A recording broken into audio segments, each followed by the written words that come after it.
Look in this room, and I've already shared with you how impressed I am with this officer group. But I look in this room and I can see that there's a lot of talent in here. A lot of times I can go speak and people just sit there with kind of a glossed over look, but I see people listening intently. That says to me that there are a lot of people in this room that have passion and desire to succeed. This is the inaugural meeting for the Student Center for the Public Trust here at UNM. It's an important moment for Anderson and for the Center for Public Trust.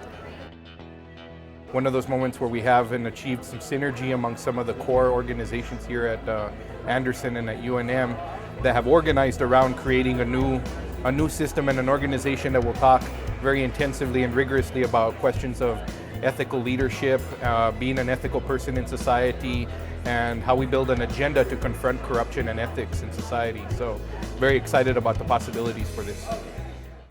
What I'm going to do today is to share some things with you and some experiences from some other people that I think will enable you to have a few tools that will help you once you get started in your career to be able to make the effective transition, as you can see from the slide here, from college student now to ethical leader next. So I'm going to use the past to help you see some things from the future. And for me, it's a pretty simple approach that can help you get and transition into ethical leadership. And so if you can only remember one thing, remember that moving and becoming an ethical leader really can be as simple as PI. So I want to show you the simple as PI approach.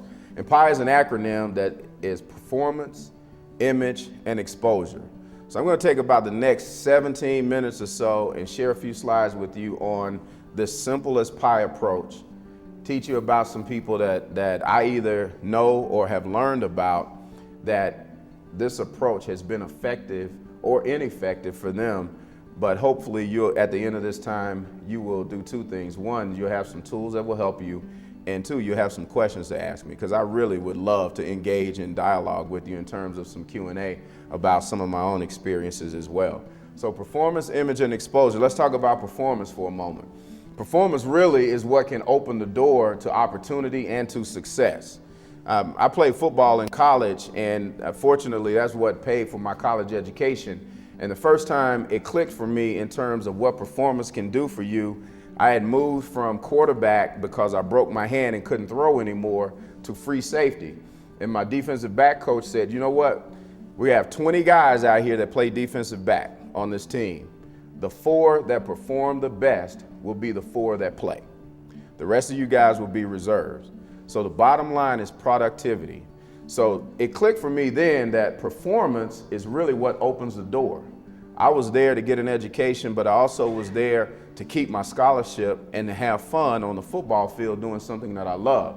And what I learned from that statement that he made was if I didn't perform, I wouldn't get the opportunity to do it. But if I did perform, I would get the opportunity to play and have success. And that's what happened for me. And let me talk to you about this guy here. This is C.C. Spalding. C.C. Spalding, back in the late 1800s, early 1900s, epitomized what performance can do for you in terms of opening doors to success. C.C. Spalding educated himself, or funded his education, by shining shoes. He was known in Raleigh and the Durham, North Carolina area as a phenomenal shoe shine boy. He grew and continued to shine shoes until he got to a point to where he utilized that to pay for his college education. So he went to college, shining shoes. Once he finished, now this is back in the 1800s to 1900s, so he didn't have opportunities really to get a job back then, particularly as an African American person. So what he did, he went back to shining shoes after he graduated from college. Did it so well, performed so great, had such a magnificent attitude at it that people said, you know what, this guy's going somewhere. And he was in the lowest position you could think of in town, the shoe shine guy. Well, the guy who owned the general store in that city, in that town, in Durham, North Carolina, said, I'm getting old, I have no children to leave my company to. I need somebody that I can trust, that I know can perform to run my business. So who did he go get? He went and got the shoe shine boy because of the attitude and the work ethic that he had shining shoes. That performance opened the door for him. So he came in, and for 5 years, he ran that general store, turned it around completely. That door opened another door for him. There was a struggling insurance company that was only 2 years old called North Carolina Mutual Insurance Company. The people who started it didn't know how to run a business, had no clue. So they were in dialogue saying, and C.C. Spalding wasn't even in the room at the time. Remember that, because I'll come back to that in a moment. But they had dialogue saying, who can we get to run this business? We don't know what to do. It's almost bankrupt. We're at the end of our rope financially, so we've got to figure out how we can turn it around or we have to shut it down. Who can do it? What about the guy that runs a general store? He performs, he's turned that place around, it's phenomenal. His attitude is great. Let's talk with him. They brought him in, and in just a few short years, he went from a company that was about to close to a company, and took it to a company that became eventually the largest minority-owned company in the United States. And it stayed there up until the 1990s because of the performance and the platform that he laid at the beginning. So I say to you, performance is critical to opening doors for success and performing ethically, because what people recognized about him was not only did he have success, but he did it the right way. And they were attracted to that. So when he died, the company that he took to great heights was still the largest minority-owned company in the United States, and it remained that way until about 1993. Isn't that amazing? From shoe shine to phenomenal CEO. He became the second minority millionaire in the United States as well as a part of that. So what I say to you is that performance opens doors, but it can open multiple doors. My question for you is, what's behind your door?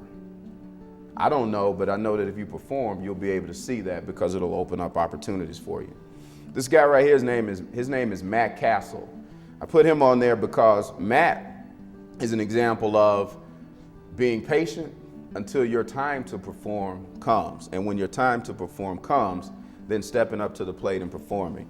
Matt Castle went to USC. He played behind Carson Palmer as a quarterback. He played behind Matt Leinart. Never started a game at USC. He went to the NFL and he played behind Tom Brady. Tom Brady is one of the best quarterbacks, if not the best quarterback in the NFL. So this guy never got a chance to perform in a game. Well, Tom Brady tore his knee up once. First game of the season, tore his ACL, was out for the season, and Matt Leinart got a chance to perform. Matt Leinart that year became the Pro Bowl quarterback, the starting Pro Bowl quarterback for the AFC. He also signed at that time the largest free agent contract signed in the history of the NFL, because when it was time for him to perform, he opened the door, he walked through it, and he was successful.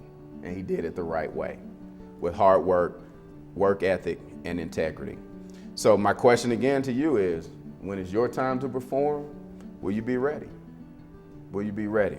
Because the opportunity will come. Another thing about this performance and the doors opening, you never know if the door that you're interested in is the one that really will be open. This first guy up in my top left, your top right, no, your top left as well, his name is Charlie Ward. Charlie Ward won the Heisman Trophy as a quarterback in college. Never played NFL football though. He played NBA basketball for 12 years. So the door he thought that was going to be open for him because of his work ethic, his performance and so forth was the NFL, but he didn't get drafted. So he also was fortunate enough to be a good performer in basketball, so he went to the NBA and had a great, successful career. The guy guy to the right, his door opened in a very different way than he expected. You guys probably recognize Tim Tebow because this fall he was all over the place in terms of the media. But he wasn't all over the place because he was performing well on the football field, but he was all over the place because his team was performing well because of his leadership. So he came in with leadership and passion, and his team ended up doing well. They ended up having a great winning streak and made it to the playoffs.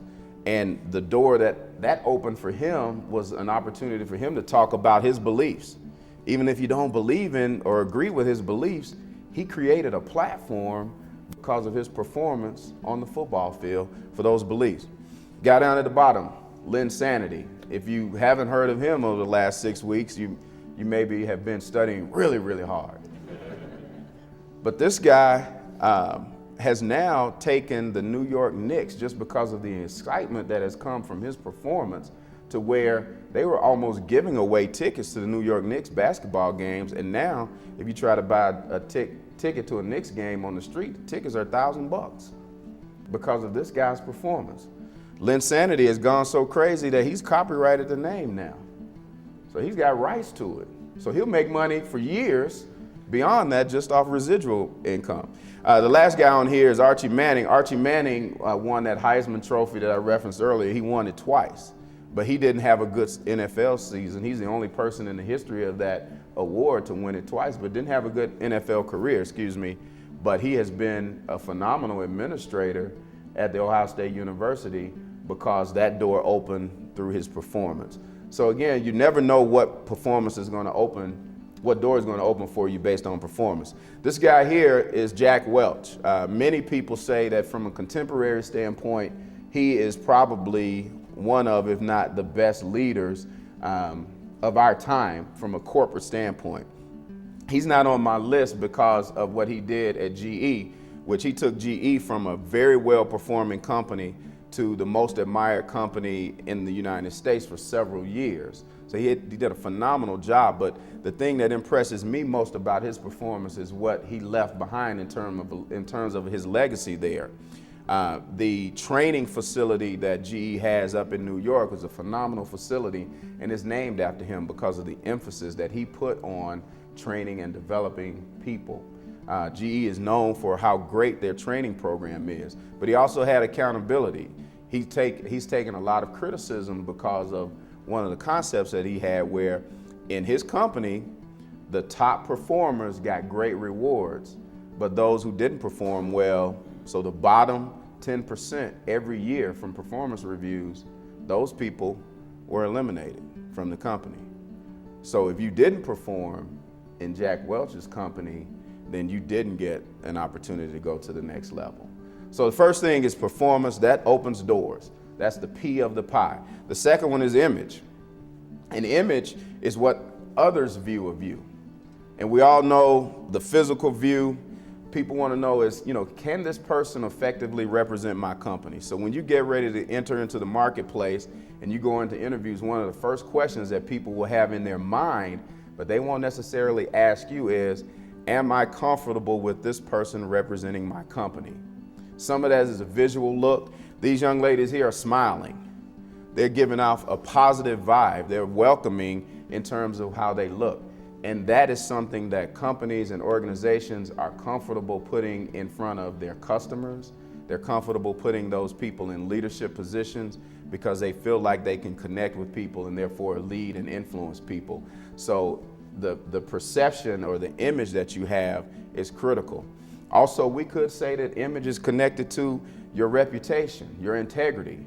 People want to know, can I trust you? This guy here looks pretty trusting to me. He's got a smile, he's got an image, he's fit, he's outdoors, so he's in an environment that seems to be something that's comfortable, yet he has on a suit. So that says to me that he may have some flexibility. But there are a lot of things that people can gather from a person's image and their demeanor. And some of those images are lasting, some of those images can change. But the key thing is individuals follow people that they feel like have the right kind of image that they desire to have or that they respect. Companies, leaders are interested in the image that you project because they're wanting to know, can they comfortably put you in front of their clients? Can they comfortably trust you as a leader with their employees? So image is critical. Other thing about image is, what do people think of when you're not in the room? What do they say about you? What do they think of you when you're gone? So that takes it beyond physically how you look. That takes image into reputation, integrity, trust. Do people believe in you so much or enough to where when you're not in the room, they're saying the right things about you? And even more so, do they even know you? Do the right leaders know who you are? Do the key people know who you are? Can they speak up for you when decisions are being made? If you have the right image and the right exposure, then they can. Do you show energy and passion? Because that's attractive to people. People that have energy and passion can draw other people in. confidence draws other people in. So this guy right here, Drew Brees, he's yelling, he's getting these other guys charged up. And what I notice about him is people are circled around and people are gathered and coming to him because of the image that he projects to them and the energy and the passion that he's bringing to what they're trying to do there.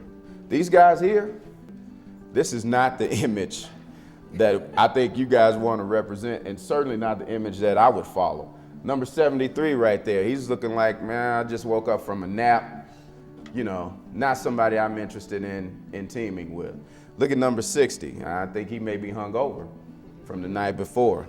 Number 70 is trying to figure out what joke he's going to crack on these guys, you know. And then this guy in the back here is just looking like he's primed for a prank. No focus, no passion. What I see here is a comedy of errors, and not any one of them would I be interested in following.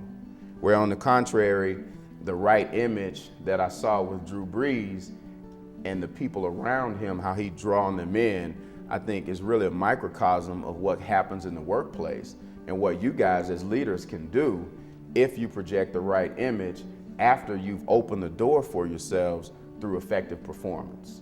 They have to go hand in hand. Now, look at that image. He fooled me, right? I was thinking that this guy was really just this, you know, I thought he was a stockbroker at first, just took a picture outside. But now he may be a mountain climber just disguised as a stockbroker. So images can change. They're not necessarily lasting. Not saying that a mountain climber is anything's bad. In fact, that's a great way to stay healthy and to build your physical image.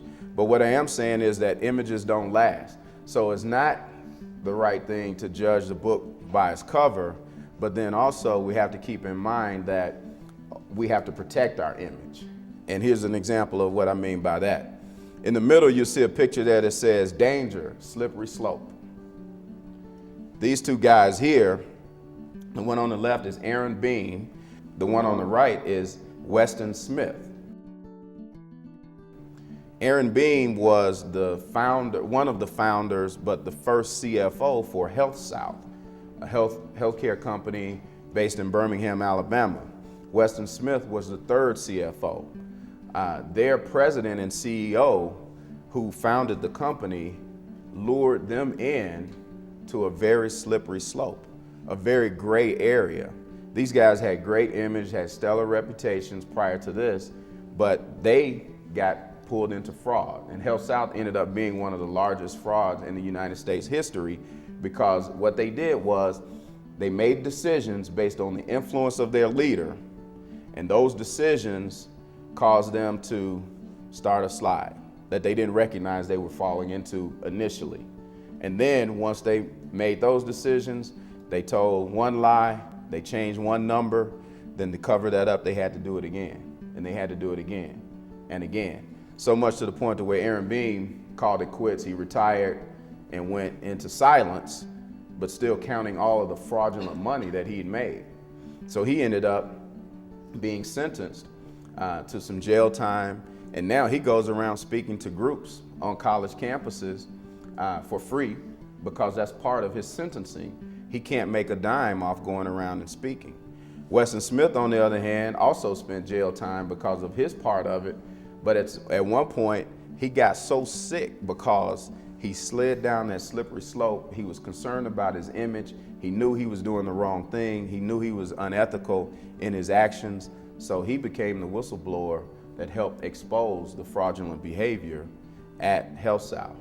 So he's out sharing his story and speaking on college campuses as well, but he's able to write a book and make a little money off of his book and all of that because he finally turned the corner and became the whistleblower.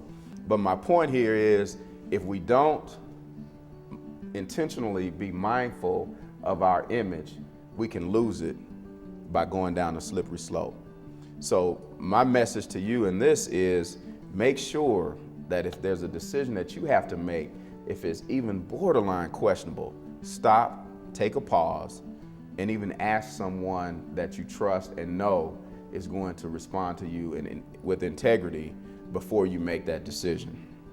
Don't slide down a slippery slope. So that's image. The last one is exposure. Exposure for me is what, who, and who. So it's what you know, who you know, but also who knows you. Because that third piece is very critical. We always have heard, I guess you guys have you heard the term, it's not what you know, but it's who you know? Well, I say it's also who knows you, because the right people need to know you, because those endorsements are critical.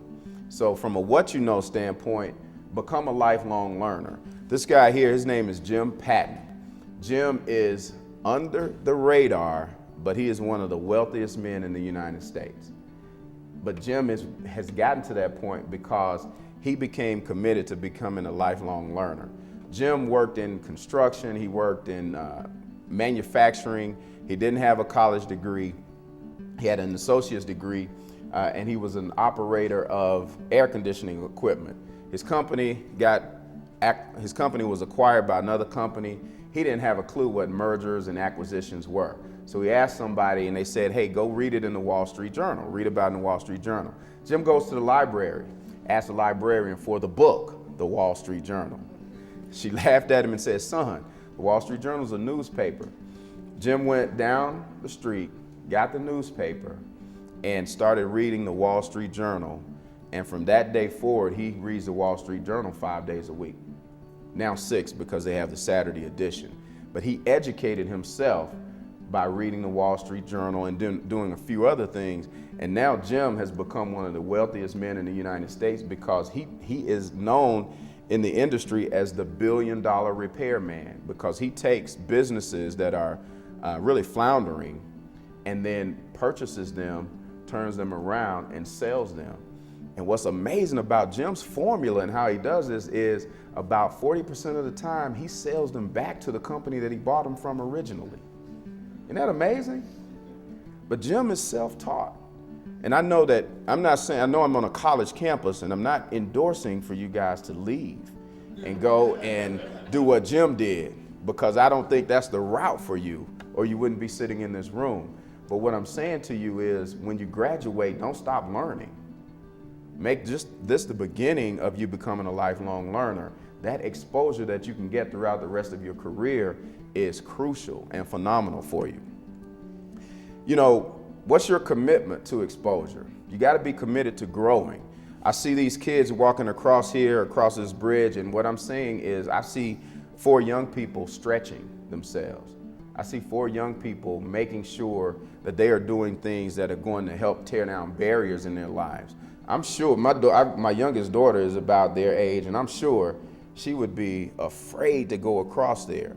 But if she did that, then that would open up opportunities for her to overcome some fears, and that exposure for her would be phenomenal. So I say to you, whatever your fears are, be committed to stretch yourself. On an annual basis, commit to doing something that's a stretch for you. On Saturday, I'm going to be running a half marathon. I know probably most of you guys are saying, oh, that's nothing, I've run a full marathon before. Some of you may be saying that. Well, it's a stretch for me. I've done it before unofficially, but you know, I'm determined to get it done on Saturday with a great time. And you know, I'll email you if you're interested in what my time was, but it's a stretch for me as I'm trying to continue to grow and stretch and discipline myself to do more. And that's what exposure can do for you. Also, exposure deals with networking. There are significant ways that you can enhance your abilities by networking. OC kind of shared your background with my background with you, excuse me. But one thing he didn't tell you is that the opportunity that I have now that I'm working in terms of my career came from networking. The gentleman that I showed you earlier, Jim Patton, is a very close friend of mine. He and I know each other from networking. Jim Patton and I served on a board together, and through that board, we got a chance to know each other. We networked, we became good friends, and now this man who is literally a billionaire, he and I have lunch twice a month. And he pours all kinds of things into me in terms of knowledge and wisdom from a networking standpoint. I encourage you to find people like that in your life and share with them. The job that I have now, my career today, is coming around and sharing with people like you and doing things that I hope will help make a positive impact on your life. Well, this all started because the founder of the NASBA Center for Public Trust, David Costello, and the former president and CEO of NASBA, our parent company, he and I were on a board together. And we began to network that way. And then I started a consulting business. I did some work for NASBA, and he said, you know what, I want you to come in and work full time. And I wasn't interested at first, and then he just kept sweetening the pot and sweetening the pot. And then all of a sudden I said, man, I gotta take this opportunity. But it started with networking. Two people that I never, just in my normal daily walk through life, because these guys are both 40 years older than I am, I never would have interacted with them. But through this networking opportunity that we were a part of, I did, and it significantly enriched my career and enhanced my life. And I encourage you to do the same thing. Also, mentoring relationships. Mentoring relationships are part of exposure, and they're critical. I've got two questions there. One is, who are you mentoring and who mentors you?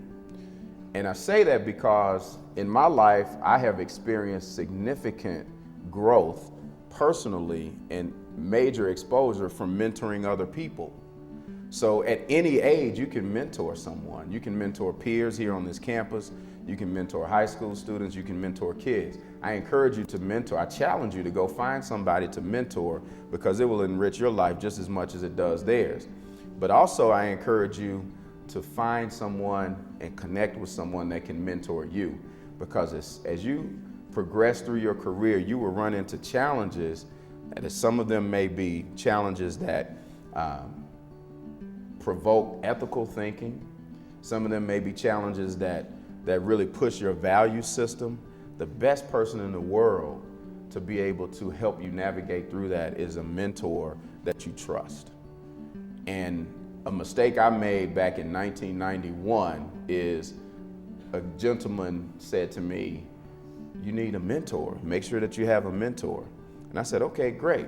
So I went for 6 years just walking around, seeing people that I thought would be great mentors and interacting with people on a surface level, and nobody volunteered to be my mentor. So I was like, man, I can't find a mentor. Nobody would do this. Nobody would take me on.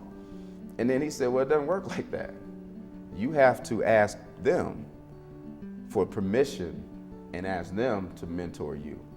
So again, I challenge you, you go out and be a mentor, but definitely go out and recruit someone to mentor you, because mentoring is a huge and effective part of exposure. It'll make you better in the long run.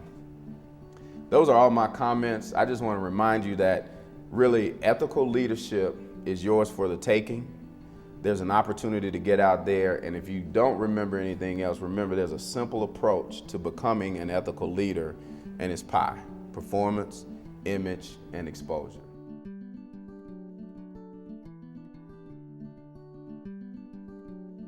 What I learned early in my career is there's just a whole lot of gray area out there that you just don't know is not the right thing to do. Like, for instance, first job I had, I was at the Quaker Oats Company, and they had a policy where if you went on business travel and your expense was less than $75, you didn't have to have a receipt for it.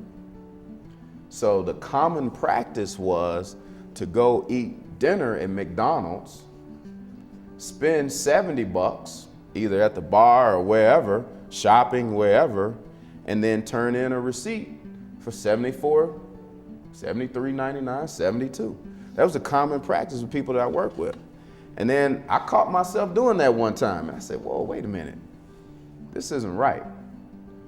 Called, talked to my mentor. He said, you can't do that, that's stealing from the company. But what happened is I saw that that was a common practice. Even somebody in the company even told me and took me with them, hey, this is how I do it. But I slid a little bit down that slope and then I jumped back up. But nobody told me that. So that was an example of something that really took me, one time to feel real bad about to do, but people are doing it every day. I think they've now changed that policy. You have to have a receipt for everything. So, you can't over-regulate things now, but still go out and get involved in some of the things that they do here on campus. I know the firms, a campus this size, I bet they're here all the time. And if you're not in Beta Alpha Psi, get in Beta Alpha Psi if you can, if it's not too late, or other organizations that will help expose you to those individuals. And then when you go to like some of those events, what I always tried to practice is, I said in my mind, because believe it or not, I'm an introvert. I know I'm standing up here with a microphone and all that stuff, and I'm an only child, and I really process things kind of in an introverted way. So what I would do when I went to networking events is I would set in my mind some number of new people I wanted to meet. And strategically, I'd kind of watch and see who the people were that other folks were gravitating to, who the people were that just based on what they looked like in terms of their image, were people that I said, you know, that person looks like somebody I need to meet. And I would force myself to go and meet 2 or 3 or whatever that number was of people at these networking events. And then it worked out well for me. That's how I started meeting people. And you know, it helped me still not be overwhelmed with a whole room full of people. I don't know, it's maybe 45, 50, maybe 50 people in this room. Before you leave, meet 3 new people.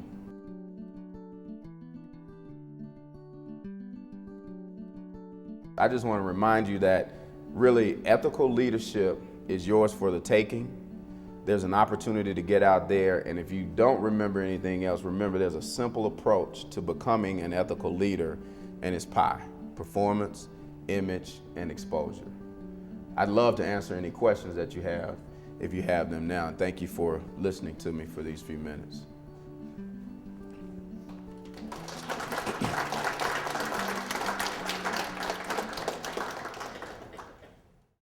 Well, the question was, what are some of the benefits of Student Center for the Public Trust membership? And there's several benefits. There's the leadership development aspect, there's the networking opportunity. It's really unique. This chapter is open across all majors, so you'll get to interact with students that you wouldn't normally interact with on a daily basis. There's a great marketability to have been a part of this chapter. It's a great resume addition to be able to say that you voluntarily became part of an organization because you wanted to build a strong ethical foundation to lead you through the rest of your professional life. So those are some of the benefits of being a member. And then some of the activities are your regular membership events for a year will happen where speakers we brought into your campus. There's also a leadership conference that we send leaders from the chapter to get some more leadership development and some training to bring back to the campus.